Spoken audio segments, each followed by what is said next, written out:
welcome back to the Pretty Spectacular Football Show. I'm Pretty Girl Des, better known as Blonde Ambition. That's my new nickname. So when you hear me going by or you hear people call me, that's what it is. And it is the holiday season. Can you tell? Do I look like a rich Christmas auntie? Marion Ray. I got my Christmas mug. Mm-hmm. I said that I wanted mugs, and I got a mug. Okay? So I know I've been away. I just really haven't. I've been going through some things, y'all, and I just feel like I want to be my full self when I come to do these shows. I want to make sure that I am who I need to be to do this show. So that means sometimes taking a mental break to take care of myself, then that's what I'm going to have to do. But I'm here. It is the week before Christmas. I'm super duper excited about it. And I have a show for you all. So let's go ahead and get right on into it, okay? Now, as you know, college football is here. I made myself small. I don't know. We're gonna go with that. I feel like I like being more like this with you guys.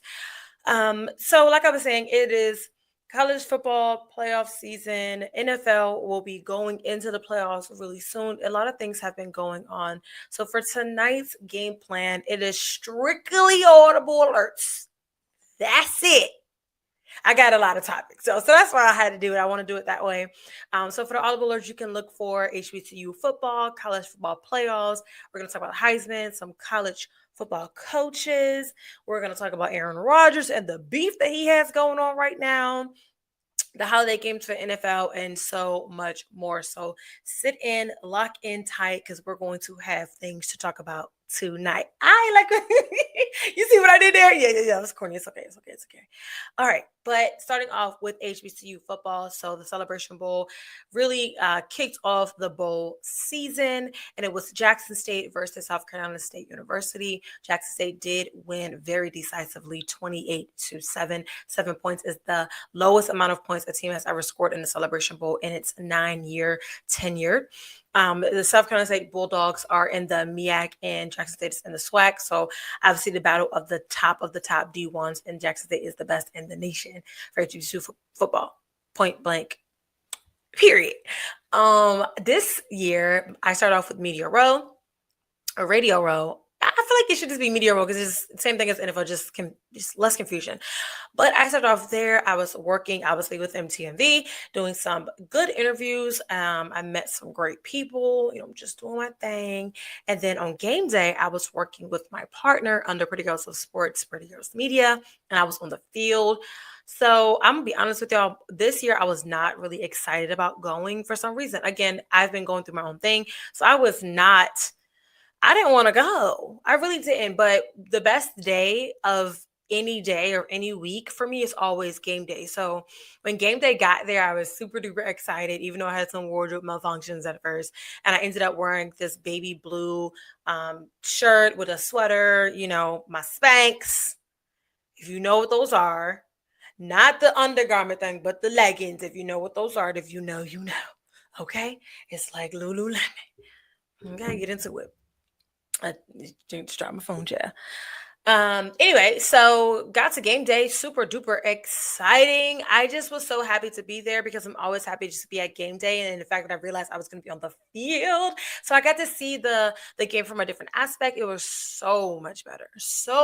I think I'm spoiled now. I need to be down there every time.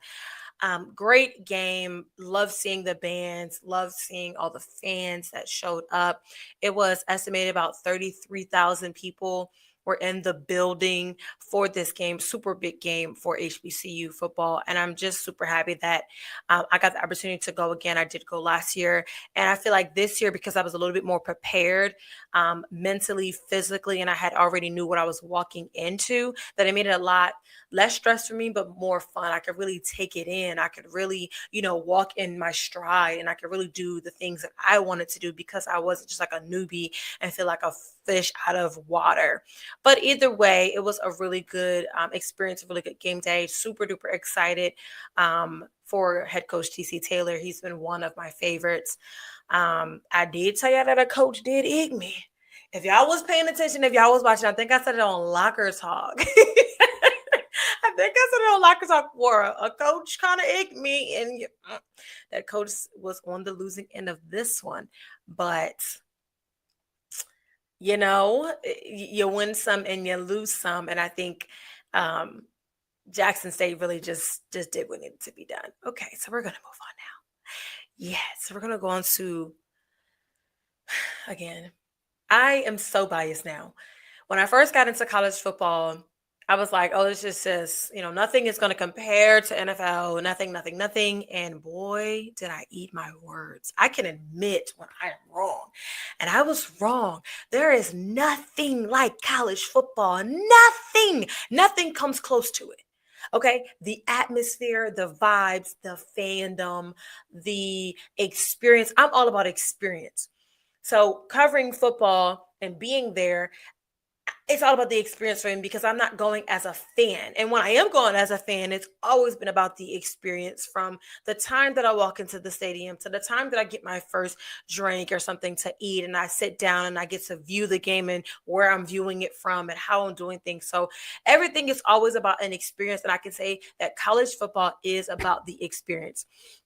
Everything from the top to the bottom. It's always about the experience. A lot of times it's the fan experience. You really want to make sure that the fans are getting everything that they want. You want them to come back. You want them to be in there 70,000 deep, 100,000 deep. Like some of the biggest stadiums are college stadiums. So there's nothing like game day. And that's why I've been so, more heavy on college football than I have been NFL, because college football is just something new every week. You're shooken up every week. Okay. And honestly, the college football playoffs have been wearing me very, very thin. Very thin. So many opinions about the 12 teams, so many opinions about who made it, who doesn't make it. It's just so much. It's so much. At some point, I have to get myself off of Twitter because I feel like I become confrontational, like, because we all feel some type of way. And it was like the committee was darned if they did, darned if they didn't, because either way, somebody somewhere is going to be unhappy. Either way. So it was just a lot of things, and it was new. The 12 team is very new first year. I do think they'll make some adjustments coming into next year, but I love it because I get more football. I will never complain about having more football ever. Just like I would never complain about having more hockey. I didn't make this show. We didn't make this show for nothing because we love football. So we can have football, 25-8, to be honest with you. But college football playoffs, these are the first 8 teams that you'll see. So you have Penn State going against SMU. That is going to be a noon game. I really was hoping that was a night game because I love Penn State's night game, especially when it's the whiteout and they're doing the whiteout. Always something about a white uniform. I just love it down.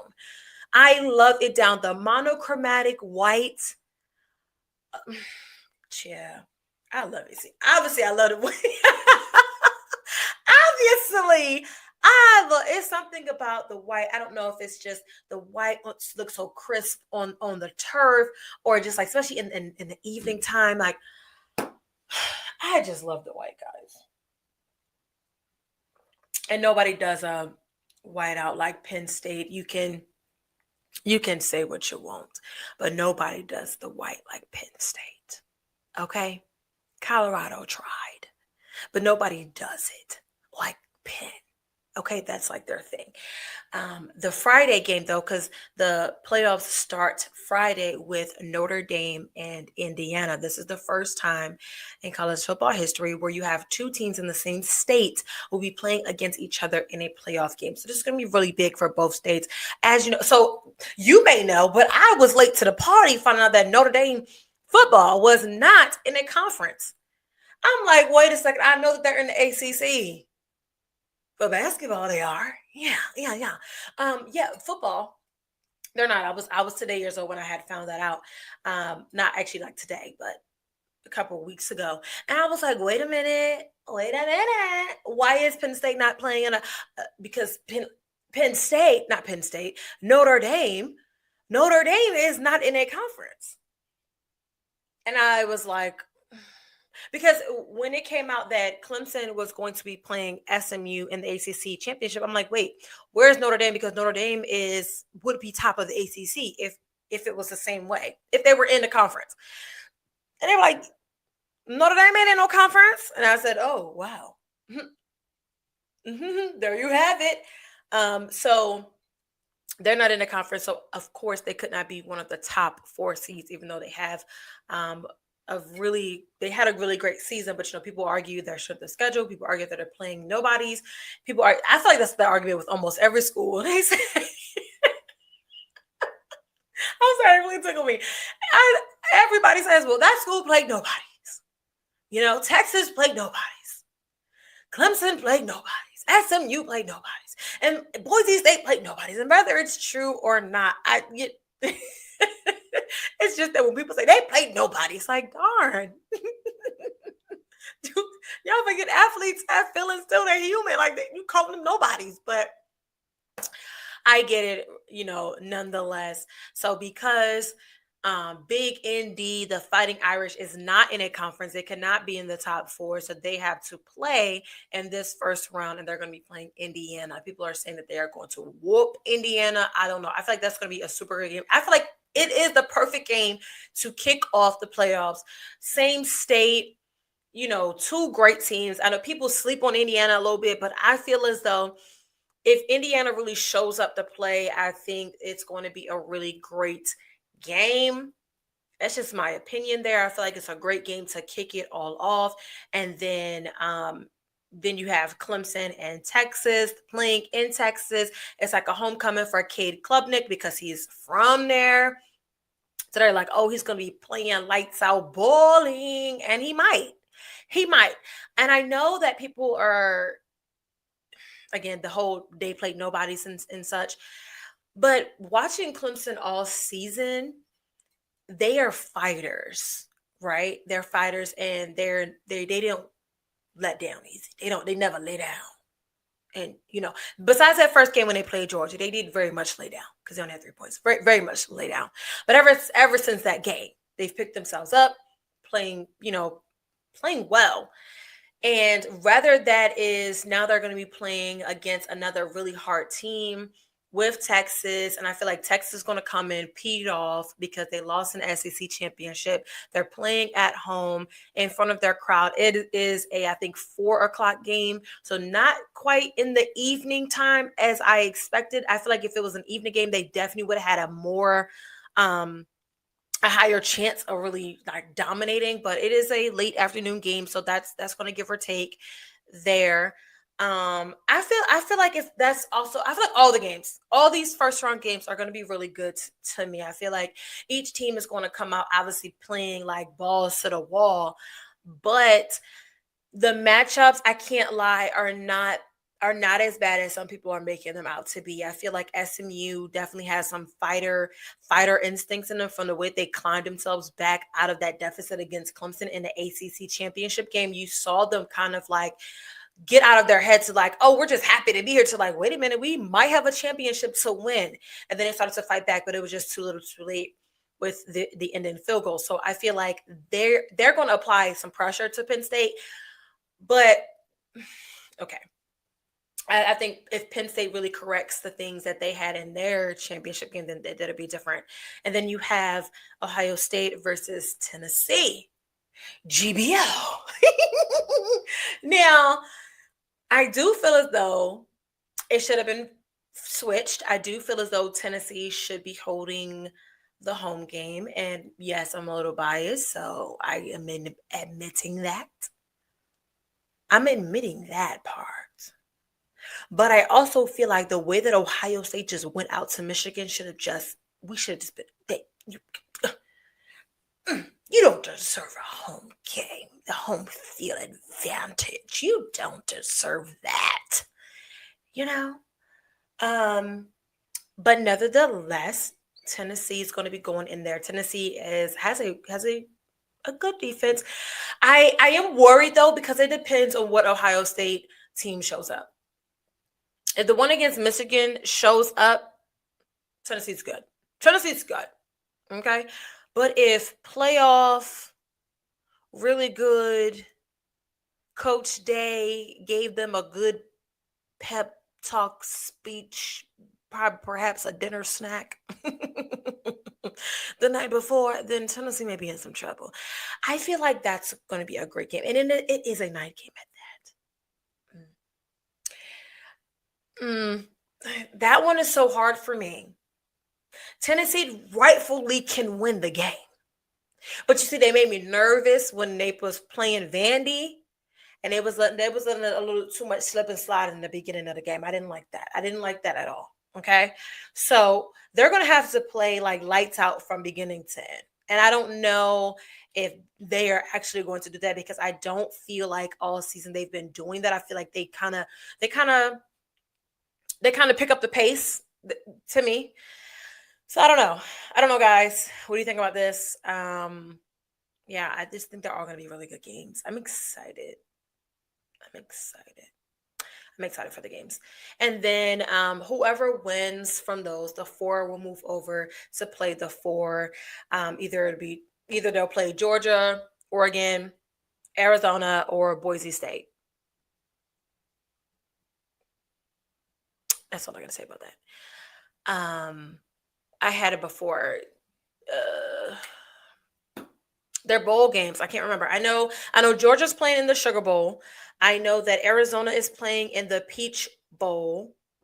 I want to say Oregon is the Rose Bowl and Boise State is the Fiesta Bowl. Don't quote me on that. Um, I'm trying to find my phone so I can look it up for y'all.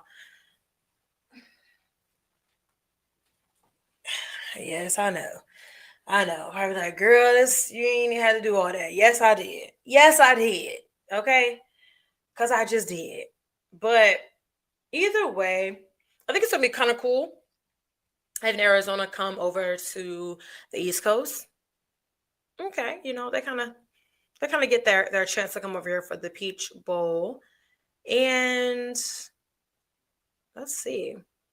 Um, what is this college football playoffs, bowl games? Child, it is too much. When I say it's too much, it is too much. Like when I was looking at the NCAA.com and I was reading through all of them, I'm like, y'all have to. I mean, ain't nobody slow, obviously, but y'all got to break this down just make it more organized. It'd be too many words, especially when you're trying to read things quickly. It's like it's too many words. And at that point, you're like, come on now. Okay. Yeah. So Arizona State is either going to play Texas or Clemson, and that's the Peach Bowl. And that's January 1. It's also very long. The playoffs is very long. Like, we're not going to get to that until January 20th. Yeah, it's a whole month of playoffs for all of that. Just do a bracket, how they do the bracket in the NCAA March Madness tournament, and let everybody play. Everybody want their team to be in, so everybody play. And the same way you're doing it, December 20th, you have, if it's going to be 64 teams, start that first round, the first 2 days, play the games, you win, you lose, you move on to that next week or to the next time you're going to play, which is going to be January 31st and January 1st. That next round play, once you knock it down, you're going to knock it down to 24, and you knock it down to 12. I mean, I know it's going to be drawn out, but it's already drawn out. It's already drawn out because we're going a month. So within a month of football, you could literally play all those games. And at that point, let it be the survival of the fittest. May the best man win. Okay? Because everybody was talking about this team deserved, that team don't deserve, this team had 3 losses. 3 losses don't deserve to be in the playoffs. It's just too much. Let everybody play. Well, it won't be everybody, but let all 64. Matter of fact, 48. 24. It's more than enough time. It's more than enough time. All these bowl games that they have, those bowl games should be the playoff games. All the teams in on those bowl schedules, right? Because you started the bowl season started on the 14th. All those could have been playoff games, and knock them down until we get to the Natty. And at the end of the day, you have like a week or two before the Natty to rest. So cool. So that all the games need to be finished by then, and then you have your set up your winners. Boom, boom. 2 weeks before the Natty, and then everybody travel and do what they got to do, get what they need to get, and have out. I mean, listen, I wouldn't complain. And I'm pretty sure teams like Alabama wouldn't complain. Army wouldn't complain. Everybody in the top 25 wouldn't complain. At this point, everybody that's in the top 25 should make the playoffs. At least. Because if you're in the top 25, that means you're the top 25 teams in the country. Put them in a bracket. Get to the natty. we talking about fair. Then everybody fair. Everybody on the same way doing basketball. You win or you go home. That's it. That's all. Just saying. But anyway, moving on to the Rose Bowl. So I was right. Oregon is going to play either Ohio State or Tennessee. If Tennessee gets to Oregon, baby, they're going to have a hard time. And then you'll have Georgia versus Notre Dame or Indiana in the Sugar Bowl. Boom. That's what I said. And then Boise State is going to play either Penn State or SMU in the Fiesta Bowl. So I did have them right. Look at me remembering. Okay. So lots of football ahead of us. I'm going to make sure I do the show to keep up with college football playoffs. That's why I said I had to come back, because I needed to be able to keep up since this year is extended and is expanded and do all the things. And hear me out, committee. Just make it top 25 teams, because I know 48 may be a lot. So just make it the top 25 teams. It may have to be 26 to make it even. So the top 26 teams or whatever. I mean, if you're going to take 5 out anyway, you'll have 20 teams. So I don't think anybody should get an automatic bid, though. So I mean, there's that. Okay, let me for my 4-minute my plan again. Okay. okay. Okay. Mm-hmm. So how you would do this is how you would do this. Okay. Y'all with me? Okay. So top 26 teams in the country. Okay. Put them in a bracket.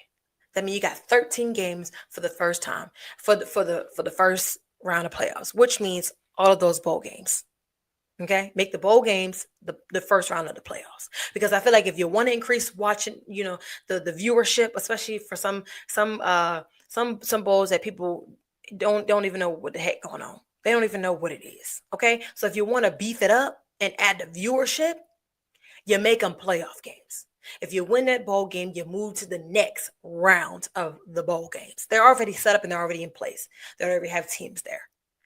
I know, other people are like, that ain't fair for the team that make it. Well, you need to be the top 26 in the country then. Okay? At that point, stop crying, because now we really expanded it, right? So boom, first week you play the 13 games.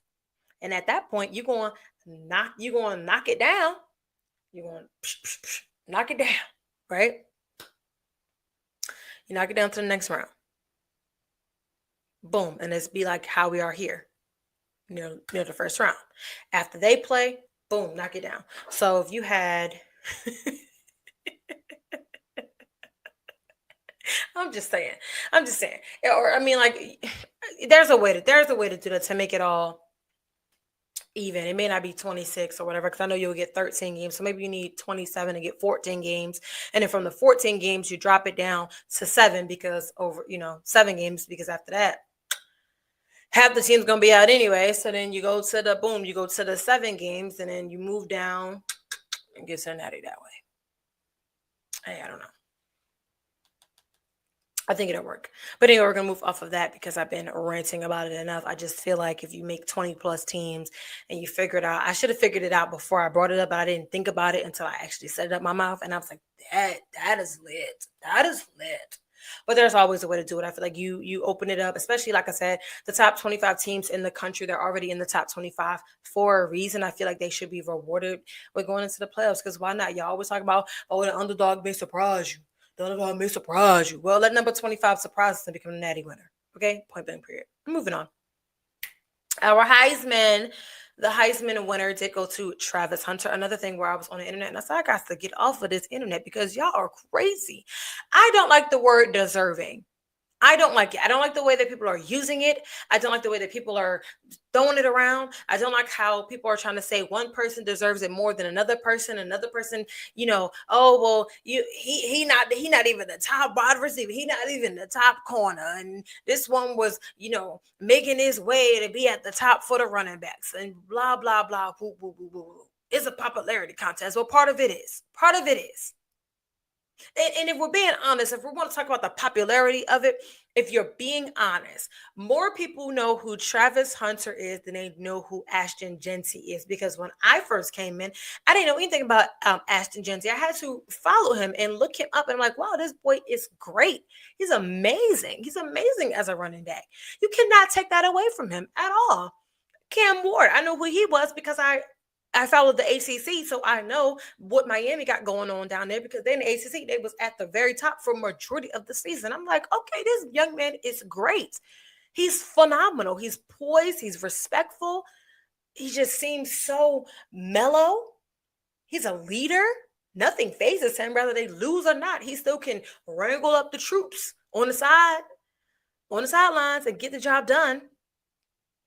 The other one from is he from Oregon?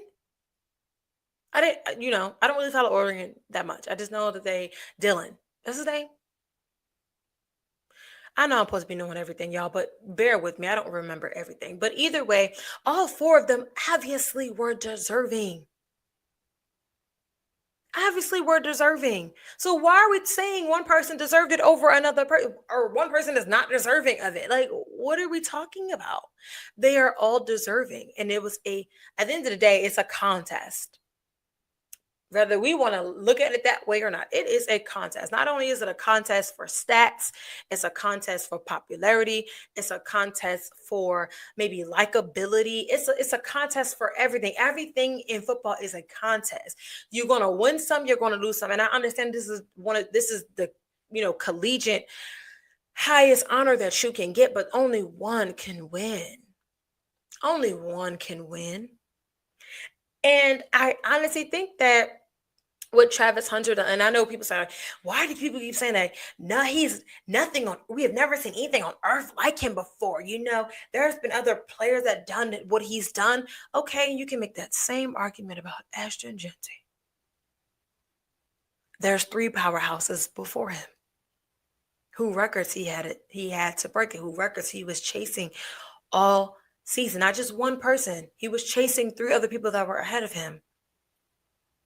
So the arguments were not argumenting. Okay? They weren't. Travis Hunter, very well deserving, as well as the rest of them. Period. And if you don't know, Travis did start off at Jackson State. He signed on with head coach Deion. If he wouldn't, I'm gonna say this, and I don't want y'all to get upset or anything, but he, in my opinion, he would not have went to Jackson State if Deion Sanders wasn't there. He went there for Deion Sanders. That was his coach. He wanted to follow him. That's what he wanted. He trusted the process. And then when he left and went to Colorado, Travis went right with him and went to Colorado. Wherever Deion was going to go, that's where Travis was going to go. He trusted the process. He believed in the process. He performed to his highest, abilities. I believe he's a straight A student, doesn't go out to party, doesn't get in trouble. He's not in the media for himself doing anything that was wrong or anything that is and anything that could be a tarnishment to his character, to his skill. He doesn't even take NIL money from the NIL initiative at Colorado. It's actually the money that he will be getting. He's actually using that, or not he is using, but they are using that to be able to pay, I think, maybe 10 to 15 players for NIL compensation. So overall, it's just a great human being, and rightfully so. He earned that award. And I, maybe you guys can say that I'm biased on that, but I just truly believe that he earned that. He earned that. Both sides of the ball, don't get tired. Man plays lights out, whether if he's at the top of the top or the top of the notch, yeah. People know Travis Hunter. And that's why he won. Okay, moving on. We just was talking about the bowl games. I probably should have put the bowl games before Travis Hunter, but these are the notable bowl games. So there's lots of them, which is why I said that they need to be playoff games, because there's so many of them. These right here are the most notable ones, either because they're really well known by their name or by the things that they do, like the Pop-Tart. last year with the human Pop Tart coming out as a big Pop Tart. That one was crazy. But now this year, their trophy is an actual toaster. I mean, innovative is crazy. The innovation is crazy. The creativity is there. It's a little weird, possibly. Okay, but the Duke Mayo Bowl, you get mayo dumped on you if you win. That's kind of, I mean, good for your skin, but and good for your hair, but also kind of disgusting. Who wants to walk around smelling like mayo even after you shower? But that's what makes the Mayo Bowl the Mayo Bowl. So this year you have the Gasparilla Bowl. That's going to be between Florida and Tulane. Tulane did go to the AAC championship and lost to Army. That's going to be on the 27th. As I said before, the bowl games did start on December 14th, and it started off with the Celebration Bowl, and there was another bowl game that day. And, there was a bowl game yesterday, a bowl game today. Like they're just going. So once they start on the 14th, they just go until there's no more bowl games anymore, which is why they could absolutely positively be playoff games. I'm going to keep saying it because now I'm hooked. I'm stuck on it. Okay, whatever. Then we have the Pop-Tart Bowl that is going to be Miami versus Iowa State, and that's going to be on December 28th. That to me is the weird, like that combo, Miami and Iowa State. Like everybody wanted like Colorado and Miami. That's what they wanted. That's what they wanted. But from my understanding, some of these teams are already pre-selected or they're contracted, like Army's contracted to the Independence. Is it the Independence Bowl? I think it's called the Independence Bowl. They're contracted and they were contracted for like six seasons. Crazy. And I know sometimes you can't, your team, like from what I understand, the better your team is, the better bowl game you get. Just make it a playoff game, child. But I thought it was going to be Iowa State.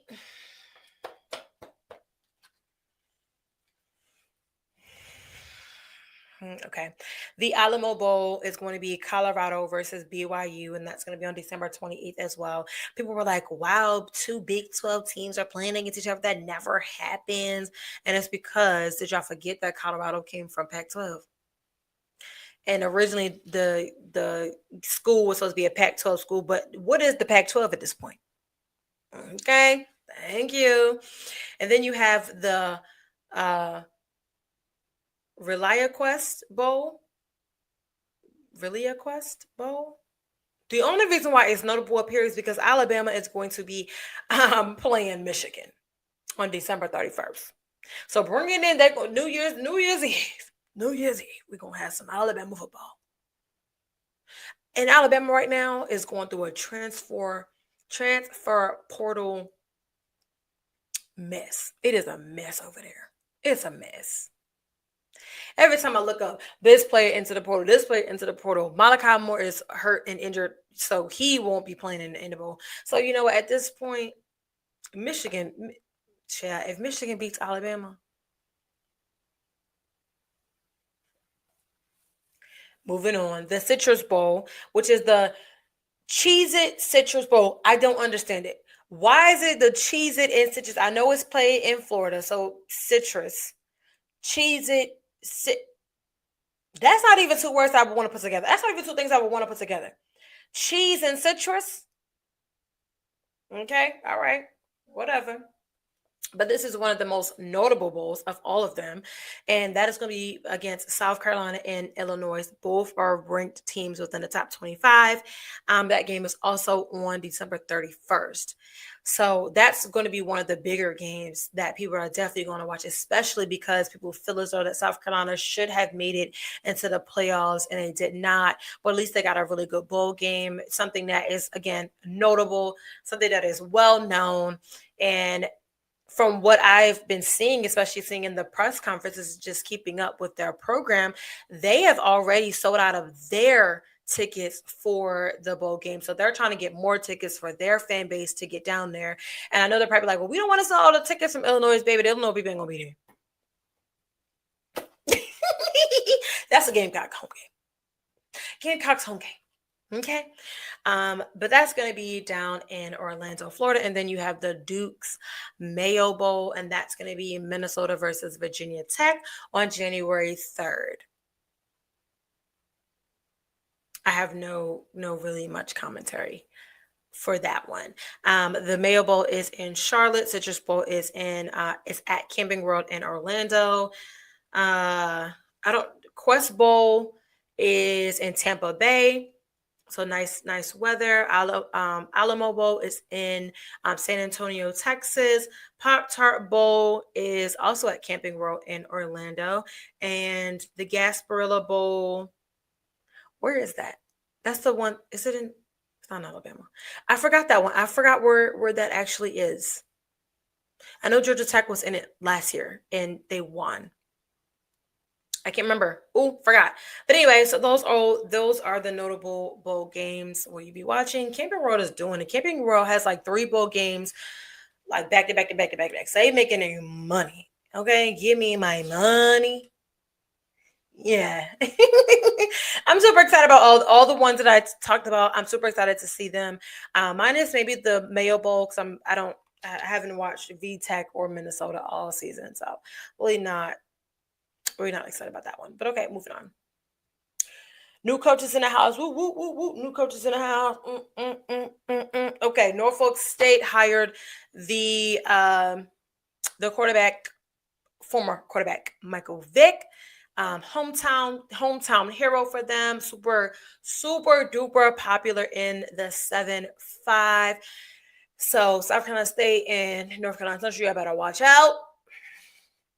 Okay, because they are coming to try to take over the MEAC. People are saying, he doesn't have any coaching experience. I mean, he's done some things from what I could see, but no like actual at a collegiate or high school level, professional level type experience. So he has a lot to learn, a lot to grow within that space.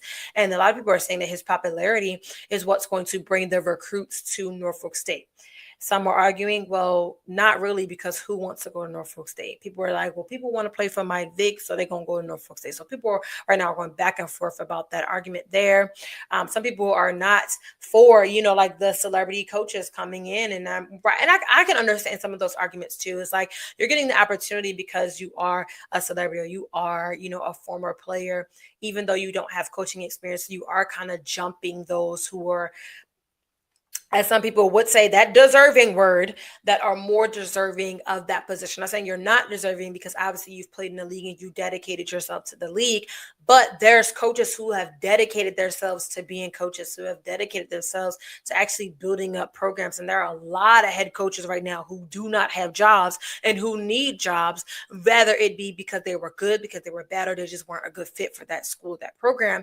And then you have somebody like a Michael Vick and even Bill Belichick come in and take over these spots. But in Bill Belichick's argument, he was a coach, and they say one of the greatest coaches, even though people in Alabama would say that Nick Saban is the greatest coach of all time. But people argue back and forth with that. I'm not making that argument. I'm not saying that. All I'm saying is I understand where that argument coming in is like, oh, because you are a hot top celebrity name, then you're going to come in and you're going to jump people who have been really fighting for these spots and positions for very, very long. In the beginning, we thought that he was going to go to Sacramento State, but we did hear that he was interviewing at Norfolk State. It makes sense. Like I said, he's from there, hometown hero type of guy. They look up to him. He has the hype. He has the clout there. So, I mean, it makes sense. Even though Sacramento State was building a program around him per se, like they knew they could bring in the staff to do it. They had $50 million in NIL money to help build a program around him. They're moving into FBS. Yes. FBS football. So they're really trying to get themselves into it. I think they're trying to go into the Pac-12. So really, really building a renowned program, and people were like, that would have been the perfect opportunity for him to go into. But I can also understand like why he wanted to go. I just hope that it's not one of those points where it's like he's starting, and I'm going to say this not in a disrespectful way at all, but starting in a smaller coaching capacity space, because where Sacramento State is going, they're going up really quickly and really fast. And if he doesn't have that coaching experience, you throw him in there, it could possibly lead to be very disastrous. Norfolk State is a growing program. It has done done some really great things under head coach Odoms and the other head coaches that were there before. So they have a really solid foundation, whereas as Sacramento State is not only building that foundation as they go up, they're doing it very, very quickly and very, very fast.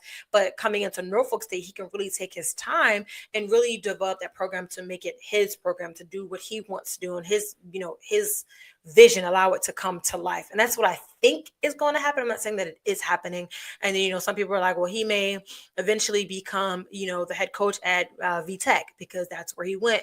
And people are like, well, he has a head coach. And I'm like, the head coach has now been put on notice, because if Mike Vick, it turns out to be the coach that people are saying that he's going to be, then it would make sense that he would go and leave Norfolk State to go to VTech. And I think that right there is kind of an issue there, because it's like you're using this smaller school to get yourself scaled to a bigger place.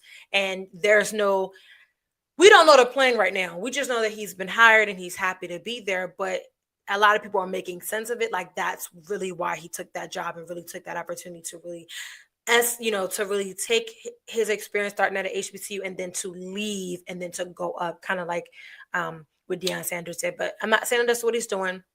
I'm just saying these are the arguments and the statements that I've been seeing ever since the announcement of him being the head coach.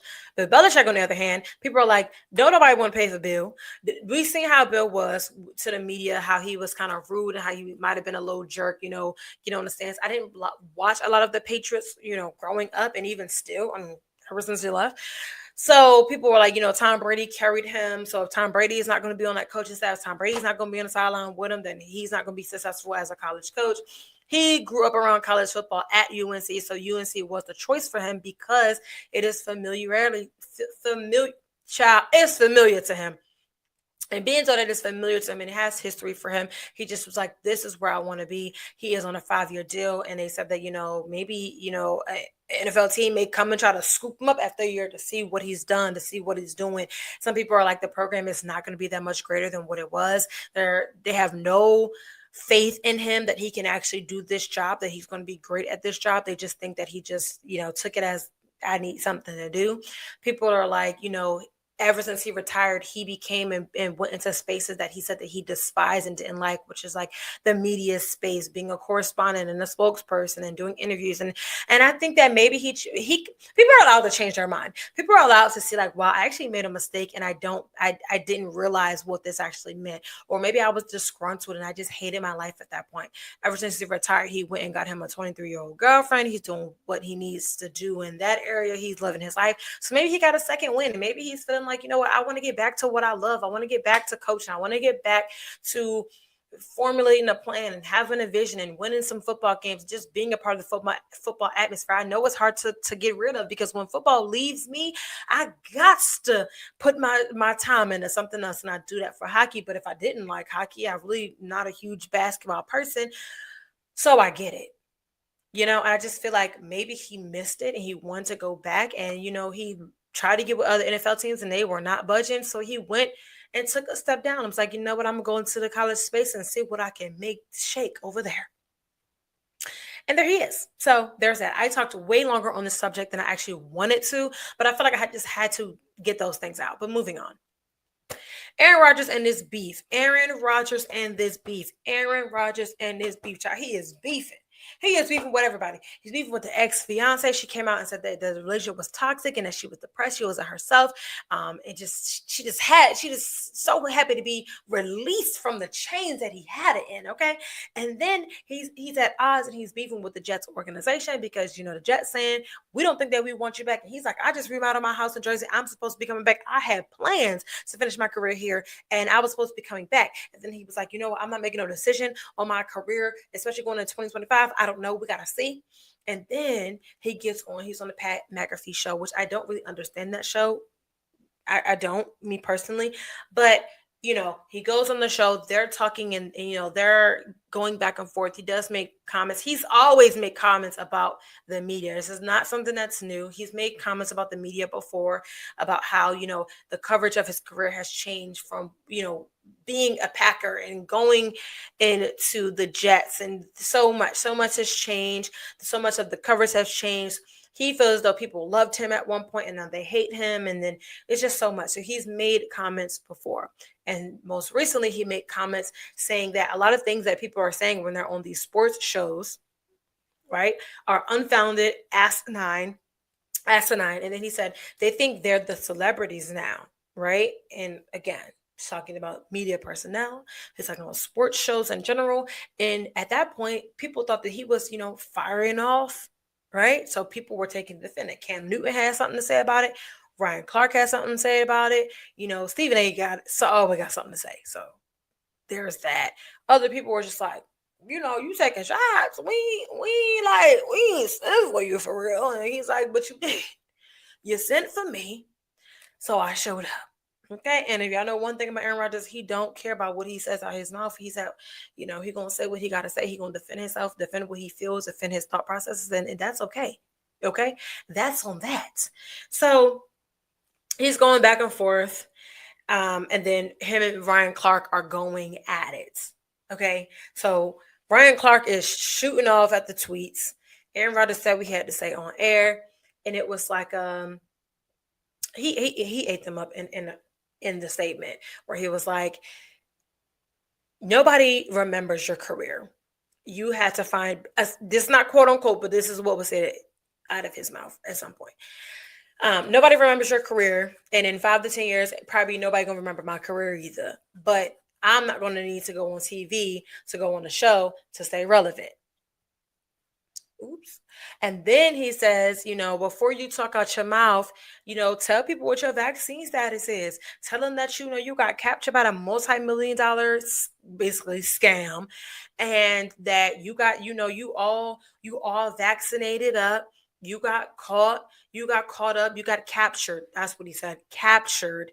And then now you want to talk such and such and such. He goes on to say, you don't have to wear a name pin.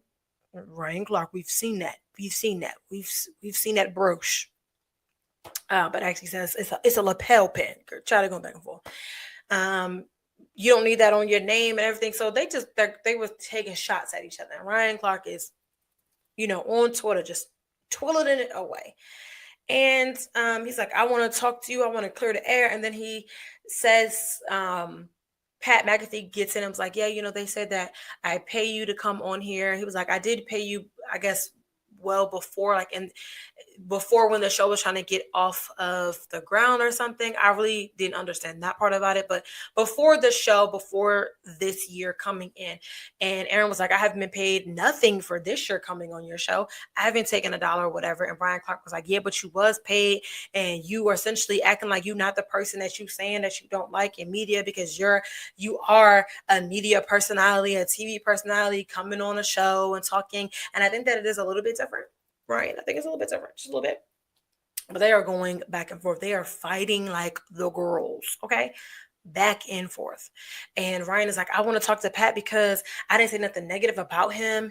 And now he coming for me. And I just don't understand. I want to clear the air because you're taking up for Aaron. And it's like, dude, if Aaron is his friend, if Aaron is his a part of who made his show become what it is and how it and get to where it was, I don't think that he was ever going to not be on Aaron's side.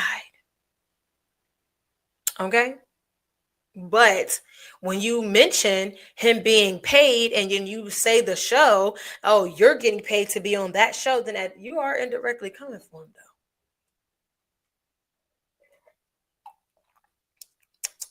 Ryan, you kind of indirectly came for him. So he shot back. And now they back and forth at each other. So the beef is brewing and it's going to continue to brew because I'm pretty sure Aaron is not going to just lay down and not take it for nothing. That's just not him. That's not the person that he is. We know this already. So it's going to be very interesting to see how the beef continues to brew on, how it continues to go on. I'm here for it though. It's messy. I'm gonna talk more about it on Locker Talk. So make sure you are tuning into Locker Talk.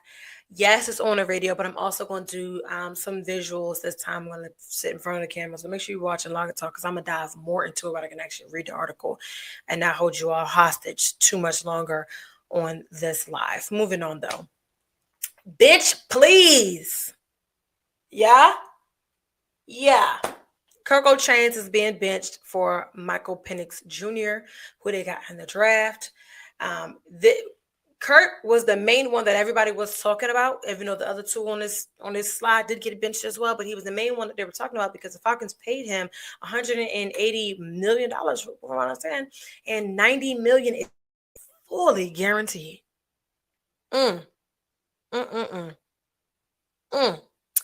For I think it's a 4-year contract. Mm. Child, and you bench him. You bench him after 15 games. You bench him. So that's had the media in a frenzy because what? What? You know, Kurt did say, I'm disappointed in this and having to be in bench. I do accept it because, like, what else is he going to do? He's like, I didn't forget how to play. I didn't forget, what was going on. He probably just going through something. Okay, he did. They did win, which is what threw me off because they won the game. And then he got benched like a day or so after. I know his performance wasn't spectacular, but okay. I guess they was like, your job was to get us to the Super Bowl. And I think that's where they went wrong.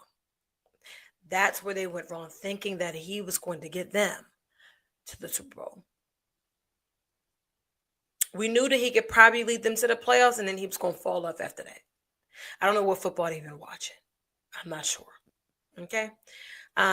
Will Levis is being benched for my guy, Mason Rudolph. I can't, I can't be mad at it. I can't be mad because Mason is my guy coming from Pittsburgh. I want him to not always have to be a forever backup. And I know sometimes that's a person's career. They're going to be forever a backup quarterback and they step in from time to time. But Mason is just one of those people that I just endeared and I genuinely love. So I'm going to have to watch the game because I have to cheer on. I said cheer on. I have to cheer on Mason because I just can't not cheer for him. I think that's super exciting. I'm glad that he's getting to start and go out there on the field. So I can't be mad at that. Sucks for Will Levis though. But the Titans are really bad right now. So I guess they need a spark too. And they say maybe Mason can spark us up for the holiday season. Okay. And then you got Jameis Winston. Pick City, Mr. Pick City himself. I guess the Lord did relieve him from throwing the pick sixes because he's now going to be on the bench. You can't throw picks from the bench. The Lord heard your prayer, Mr. Winston. He heard your prayer and put you on the bench for Dorian Thompson. That's his name, right? Oh, got it right. I don't know who that is, but we're going to find out. Dorian Thompson will be starting over Mr. Pick City himself. The Lord heard your prayer. So let's hope that Dorian is not throwing like 9 picks a game. Okay? Yeah. So bench, please. Yeah, warm it up. Keep it nice, warm, and toasty for these cold winter games. Moving on. The holiday games. See, we're talking about holiday. We just slid right on in there. I think this is criminal, by the way. I think it's criminal. So Saturday, December 21st, you have, and they call it the holiday remix because you got the same 4 teams playing on the 21st as well as on Christmas Day. One of these games should not even count. Okay, this is like the NBA Cup. Okay, whoever wins should just get a prize or something, because this is absolutely great. The turnaround time is crazy for, when they already have to play short weeks between Thursday game or playing on Sunday, then turn around to play on Thursday and having a very short week. Like this is criminal. This is very criminal. Okay, so the Texans are going to play the Chiefs and the Steelers are playing the Ravens. Yeah. And then on Christmas Day, you have Chiefs at Steelers, and then you have Ravens at Texans. And during that 4:30 game, Beyonce is going to have a cowboy Christmas because she's going to be doing a halftime show. I'm assuming that Pittsburgh is not going to have a halftime show, and if they do have a halftime show, it's not going to be a big artist because at this point we're literally days away and nothing has been announced or has been said about it. So either they're not going to do one altogether, or it's not going to be a big artist that they're putting out that's going to happen there. Like it's not going to be like a whole Beyonce thing. And I feel like Beyonce got a big rollout announcement because dealing with Apple Music, Jay-Z and all of them are inputted into doing the shows and everything. And of course it's like Beyonce, like why would you not have a rollout for Beyonce? It's gonna be a good halftime show because she's a great performer. I think she's gonna do some of her songs. Probably majority of the songs will be from the Cowboy Carter album because they said it's gonna be a Cowboy Christmas.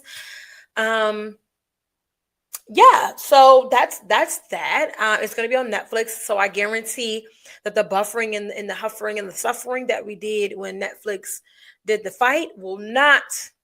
Mm-mm, that'll not be the same. I think a lot of people are probably going to tune in for halftime to see the show, and then they might tune off. So even if it is a little bit of a buff, once the show's over, you're going to go back to it. It is going to be a good game between Ravens and Texans, but it's also NBA day, and NBA literally has basketball from like sun up to sundown, and that's on regular TV, ABC and ESPN. So it's going to be a shared day, a shared holiday. I don't know why the NFL couldn't just stick to Thanksgiving. I don't know why they had to go into Christmas games, and then I think they're trying to do like New Year's Eve games. Like it's just they are really trying to capitalize off of every market, trying to take everybody's money. So there's that. Games are criminal. Criminal, by the way. I just criminal. Okay. And then, really quick, we're going to talk about the NFL playoff picture. This is what it looks like after week 15.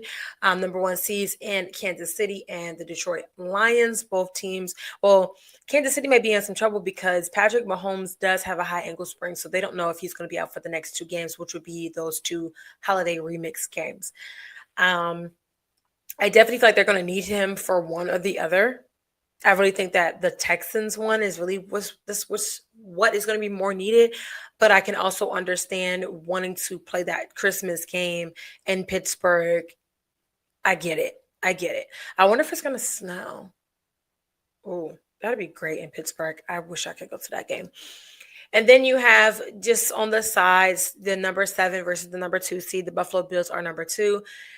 They have already clinched. Pittsburgh has clinched. Houston has clinched. And then on the other side, I believe the Eagles clinched already. Who else clinched over there?